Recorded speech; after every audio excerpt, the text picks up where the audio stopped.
The conflict in the Middle East continues, even though the IDF has stopped slaughtering innocent civilians with their bombs. They recently moved 40,000 Palestinians out of their homes, saying that they would not be allowed to return. That's, by the way, called ethnic cleansing.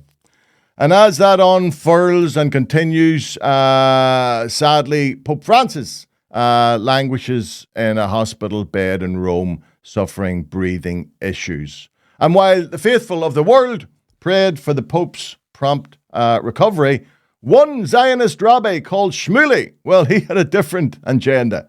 He got in a plane to travel to see the Pope in person, and this was his reason for doing so. So I'm praying for Pope Francis, and I'm on a trip going to Europe, God willing, where we will have meetings at the Vatican. I'm very grateful to my very dear friend Gary Krupp, through whom I met Pope Benedict, Pope Francis, and I'm praying for Pope Francis' welfare. It is my sincere hope that Pope Francis will recover and that he will issue a statement that we have long asked of him, that affirms, based on irrefutable biblical truths, that God gave the land of Israel, the Holy Land, to the Jewish people, the children of Israel, as a material inheritance. No, I don't mock anybody's faith. I just don't do that. I don't believe in doing that.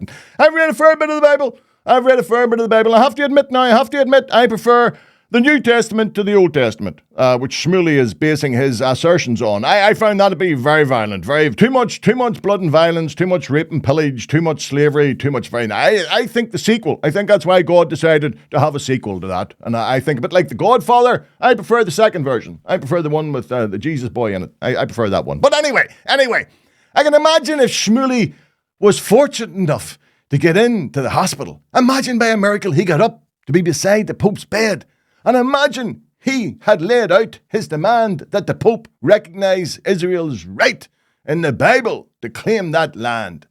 And then he just sat and listened for what the Pope would say. And I think it would play out something like this. The Pope would listen patiently to what Shmuley had said.